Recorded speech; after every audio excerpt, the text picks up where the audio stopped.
नमस्कार। प्रादेशिक समाचार के साथ मैं पूनम किरकेट्टा।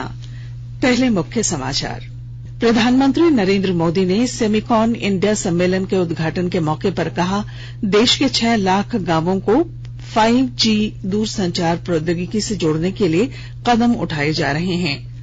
मुख्यमंत्री हेमंत सोरेन कल नई दिल्ली में प्रधानमंत्री के साथ मुख्यमंत्रियों और मुख्य न्यायाधीश के साथ होने वाले सम्मेलन में शामिल होंगे।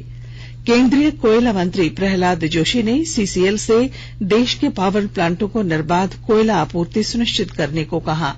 और राज्य में पंचायत चुनाव के चौथे और अंतिम चरण के लिए आज से नामांकन प्रक्रिया शुरू। इस चरण के लिए 23 जिलों के 72 प्रखंडों में 6 मई तक भरे जाएंगे पर्चे।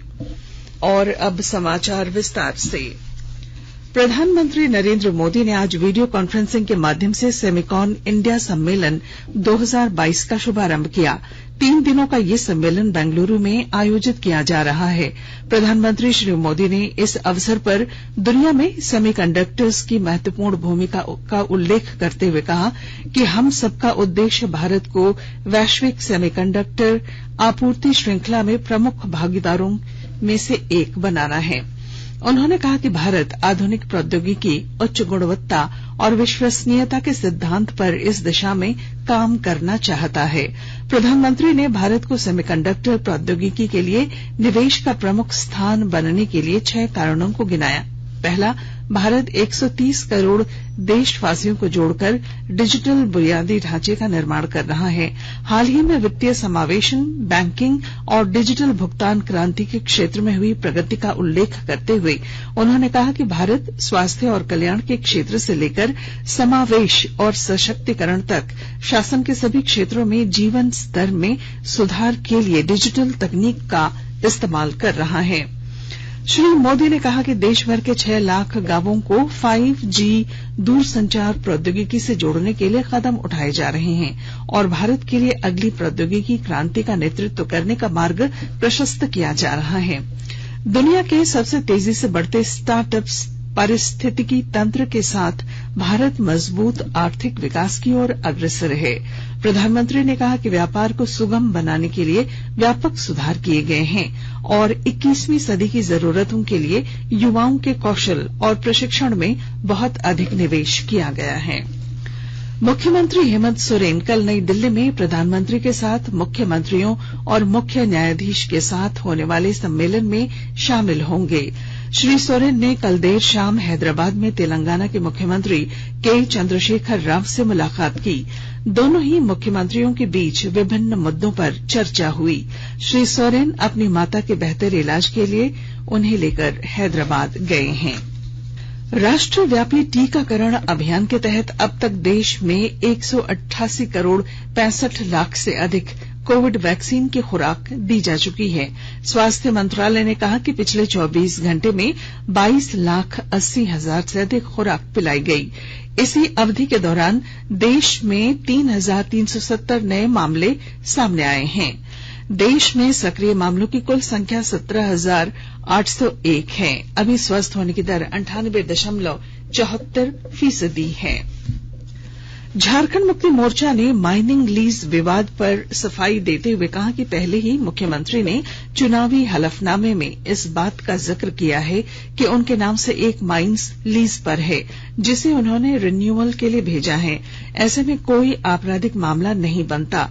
झारखंड मुक्ति मोर्चा के प्रवक्ता सुप्रियो भट्टाचार्य ने आज रांची स्थित पार्टी कार्यालय में प्रेस कॉन्फ्रेंस के जरिए ये बातें कही।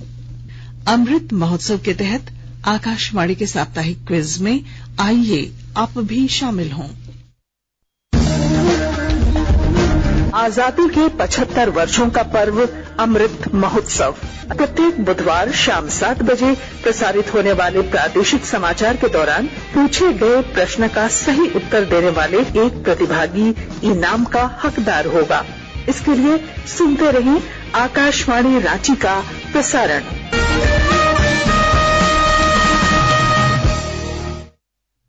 केंद्रीय शिक्षा, कौशल विकास और उद्यमिता मंत्री धर्मेंद्र प्रधान ने आज बंगलुरु में राष्ट्रीय शिक्षा नीति के तहत राष्ट्रीय पाठ्यक्रम की रूपरेखा तैयार करने के लिए एक जनादेश दस्तावेज जारी किया। यह दस्तावेज राष्ट्रीय शिक्षा नीति और राष्ट्रीय पाठ्यक्रम रूपरेखा के बीच एक कड़ी का काम करेगा। श्री प्रधान ने जनादेश दस्तावेज को नए राष्ट्रीय पाठ्यक्रम तैयार करने और पाठ्य पुस्तकों के लेखन की दिशा में एक और कदम करार दिया। उन्होंने बताया कि प्ले स्कूल के लिए राष्ट्रीय पाठ्यक्रम की रूपरेखा सरस्वती पूजा तक तैयार हो जाएगी। राष्ट्रीय पाठ्यक्रम के बारे में श्री प्रधान ने कहा कि यह आने वाले दिनों में इस देश की नियति को बदल देगा। उन्होंने बताया कि राष्ट्रीय शिक्षा नीति व्यापक विचार विमर्श और सर्वसम्मति से तैयार किया गया एक दस्तावेज है। उन्होंने बताया कि राष्ट्रीय पाठ्यक्रम रूपरेखा तैयार करने के लिए आम लोगों से सुझाव देने के उद्देश्य से एक मोबाइल ऐप तैयार करने को कहा गया है।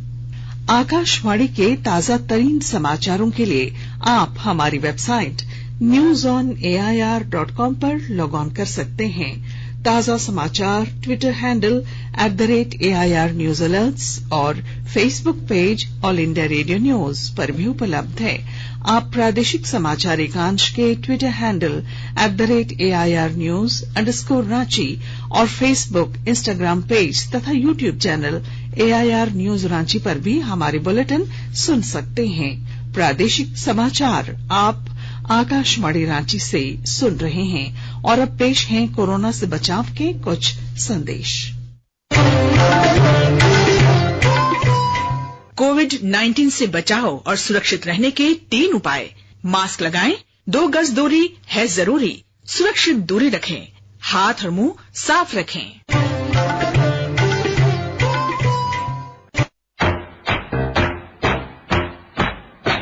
चलो मिलकर इस शुरुआत करें, चलो एक फैसला आज करें, मास्क नहीं तो टोकेंगे, कोरोना को रोकेंगे, चलो इस वादा करते हैं, चलो इस वादा करते हैं, मास्क नहीं तो टोकेंगे, कोरोना को रोकेंगे।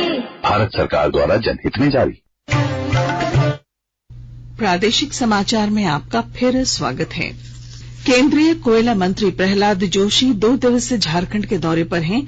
इसी क्रम में आज उन्होंने सीसीएल मुख्यालय में सीसीएल और ईसीएल के कार्य निष्पादन की समीक्षा बैठक की।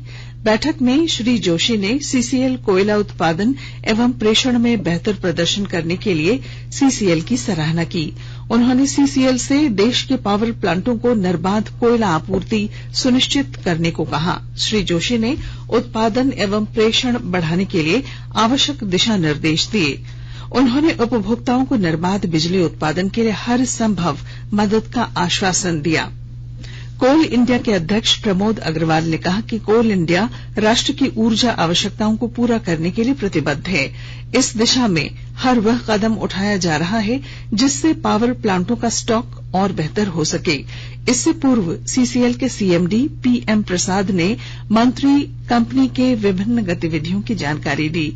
बैठक में एपी पांडा और कोयला मंत्रालय के वरीय अधिकारी उपस्थित थे।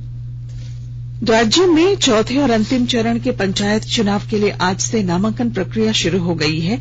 इस चरण में 23 जिलों के 72 प्रखंडों में पंचायत प्रतिनिधियों के चुनाव के लिए 6 मई तक पर्चे भरे जा सकते हैं। वहीं तीसरे चरण के चुनाव के लिए नामांकन पत्र दाखिल करने का आज 5वां दिन है। इसके अलावा दूसरे चरण में 16 जिलों के 50 प्रखंडों में होने वाले चुनाव को लेकर कुल 29,347 प्रत्याशियों ने पर्चे दाखिल किए। इन सभी नामांकन पत्रों की जांच 30 अप्रैल तक होगी। वहीं पहले चरण में 21 जिलों के 72 प्रखंडों में होने वाले चुनाव को लेकर प्रत्याशियों के बीच चुनाव चिन्ह आज आवंटित किए जाएंगे। पाकुड़ जिले के लिट्टीपाड़ा, अमड़ापाड़ा और पकुड़िया प्रखंड में चौथे चरण में होने वाले चुनाव को लेकर लोगों में चहल पहल बढ़ गई है। जिला निर्वाचन पदाधिकारी ने आज चुनाव की अधिसूचना जारी की। अधिसूचना जारी होने के बाद कल से नामांकन शुरू हो जाएगा। चौथे चरण में होने वाले चुनाव में 580 वार्ड सदस्य, 45 मुखिया, 5 जिला परिषद सदस्य और 56 पंचायत समिति सदस्य के पदों के लिए 27 मई को मतदान होगा। तीनों प्रखंडों में वार्ड और मुखिया पद के नामांकन प्रपत्रों की भी खरीदारी शुरू हो गई। जिला निर्वाचन पदाधिकारी वरुण रंजन ने बताया कि चौथे चरण में होने वाले चुनाव में लिट्टीपाड़ा प्रखंड में 70,921, अमड़ापाड़ा में 43,566 और पकुड़िया प्रखंड में 76,641 मतदाता अपने मताधिकार का प्रयोग करेंगे। भारतीय जनता पार्टी के कार्यकर्ताओं ने आज पाकुड़ जिला मुख्यालय पर पानी, बिजली सहित स्थानीय मुद्दों को लेकर विरोध प्रदर्शन किया। विरोध प्रदर्शन का नेतृत्व भारतीय जनता पार्टी विधायक दल के नेता बाबूलाल मरांडी ने किया। उन्होंने पूरे प्रदेश में पानी, बिजली की गंभीर समस्या के लिए मुख्यमंत्री हेमंत सोरेन को जिम्मेवार ठहराया है। सिमडेगा में बार एसोसिएशन के चुनाव के लिए नामांकन की प्रक्रिया 27 अप्रैल से शुरू हो गई है। प्रत्याशी 2 मई तक अपना नामांकन कर सकेंगे। विस्तृत ब्यौरे के साथ हमारे संवाददाता। पंचायत चुनाव की गहमागहमी के बीच सिमडेगा में बार एसोसिएशन के चुनाव की कवायद भी शुरू हो गई है। इसके लिए नामांकन की प्रक्रिया शुरू की गई है। 27 अप्रैल से शुरू हुए नामांकन की अंतिम तिथि 2 मई है। बताया गया कि स्क्रूटनी 3 मई को और नाम वापसी 4 मई को होगी। उम्मीदवारों का नाम प्रकाशन 7 मई को होगा। 12 मई को मतदान और परिणाम की घोषणा होगी। पिछले सत्र में महासचिव रहे अधिवक्ता संजय कुमार महतो ने बताया कि उन्होंने एक बार फिर इसी पद के लिए नामांकन किया है। अन्य पदों के लिए उम्मीदवार नामांकन कर रहे हैं और जीत के लिए मतदाता अधिवक्ताओं को अपने वादों और इरादों से अवगत करा रहे हैं। मनोज कुमार सिन्हा, मनु, आकाशवाणी समाचार, सिमडेगा। रांची में साइबर अपराध की रोकथाम के लिए 4 मई से जागरूकता अभियान चलाया जाएगा। यह अभियान बैंक, स्कूल, हॉस्पिटल, एनजीओ सहित अन्य सामाजिक संस्थानों के सहयोग से चलाया जाएगा। साइबर डीएसपी नेहा बाला ने आज बताया कि गृह मंत्रालय द्वारा साइबर अपराध की रोकथाम तथा साइबर हाइजीन से संबंधित जागरूकता के लिए समाज में सभी हितधारकों के साथ मिलकर जागरूकता अभियान चलाने को कहा गया है। उन्होंने बताया कि इसे लेकर लगातार बैंक, स्कूल, हॉस्पिटल, एनजीओ, सामाजिक संस्थानों के साथ मीटिंग की जा रही है। दुमका जिले में दुमका से भागलपुर जा रही पैसेंजर ट्रेन की एक ट्रैक्टर से टक्कर हो गई, जिसमें ट्रैक्टर चालक की मौत हो गई, जबकि ट्रैक्टर पर सवार 2 मजदूर घायल हो गए। ट्रैक्टर पर गोबर खाद और भूसी लदी थी। ट्रैक्टर चालक बगैर रेलवे फाटक के रेलवे ट्रैक पार कर रहा था। इसी दौरान ट्रेन की चपेट में आ गया। जामा थाने की पुलिस मौके पर पहुंची और स्थानीय लोगों की मदद से बचाव कार्य शुरू किया। दुर्घटना के बाद रेलवे ट्रैक पर आवागमन कुछ समय के लिए बाधित हो गया है। आनंद मार्ग ग्लोबल द्वारा आज जमशेदपुर ब्लड बैंक में रक्तदान शिविर का आयोजन किया गया, जिसमें बड़ी संख्या में युवाओं ने रक्तदान किया। आनंद मार्ग के प्रवक्ता सुनील आनंद ने बताया कि भीषण गर्मी के बीच ब्लड बैंक में रक्त की कमी हो गई है। लोगों के रक्तदान करने से ये कमी पूरी की जा सकेगी। राज्य भर के विभिन्न मस्जिदों में रमजान के अंतिम जुमे की नमाज अता की गई। पूर्वी सिंहभूम जिले के जमशेदपुर के साकची स्थित जामा मस्जिद के प्रांगण और उसके बाहर अलविदा जुमे की नमाज अदा करने के लिए आज विशेष व्यवस्था की गई। सभी लोगों ने जुमे की नमाज अदा की। संतोष ट्रॉफी फुटबॉल चैंपियनशिप के दूसरे सेमीफाइनल में मणिपुर का मुकाबला पश्चिम बंगाल से होगा। यह मैच रात 8 बजे मंजेरी के पयनाड स्टेडियम में खेला जाएगा। सेमीफाइनल में पहुंचने से पहले दोनों टीमें अपने अपने ग्रुप मुकाबलों में 1-1 मैच हार चुकी हैं। सोमवार को खेले जाने वाले फाइनल मुकाबले में आज की विजेता टीम का सामना मेजबान केरल से होगा। और अब बुलेटिन के आखिर में मुख्य समाचार एक बार फिर। प्रधानमंत्री नरेंद्र मोदी ने सेमिकॉन इंडिया सम्मेलन के उद्घाटन के मौके पर कहा, देश भर के 6 लाख गांवों को 5G दूरसंचार प्रौद्योगिकी से जोड़ने के लिए कदम उठाए जा रहे हैं। मुख्यमंत्री हेमंत सोरेन कल नई दिल्ली में प्रधानमंत्री के साथ मुख्यमंत्रियों और मुख्य न्यायाधीश के साथ होने वाले सम्मेलन में शामिल होंगे। केंद्रीय कोयला मंत्री प्रहलाद जोशी ने सीसीएल से देश के पावर प्लांटों को निर्बाध कोयला आपूर्ति सुनिश्चित करने को कहा। और राज्य में पंचायत चुनाव के चौथे और अंतिम चरण के लिए आज से नामांकन प्रक्रिया शुरू। इस चरण के लिए 23 जिलों के 72 प्रखंडों में 6 मई तक भरे जाएंगे पर्चे। और इसके साथ ही आकाशवाणी रांची से प्रादेशिक समाचार का ये बुलेटिन समाप्त हुआ। नमस्कार।